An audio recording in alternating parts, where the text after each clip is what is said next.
Korjataan Wärtsilän logo. Wärtsilän logossa on 3 asiaa, jotka omaan silmään pistää, ja niistä ensimmäisenä otetaan logomerkin nämä pienet väkäset tässä. Ne lähes katoaa olemattomia. Näistä aiheutuu ongelmia aina, jos tehdään painotuotteita tai tekstiilejä, tai aina kun logo on pienellä, niin ei näin pientä jälkeä. Toinen ongelma on se, että logomerkki on aivan liian oikealla tekstilogoon nähden, eli korjataan logomerkki ja sijoitetaan se keskelle tekstilogoa.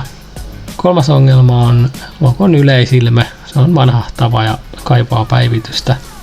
Tässä on siis mun versio Wärtsilän logosta.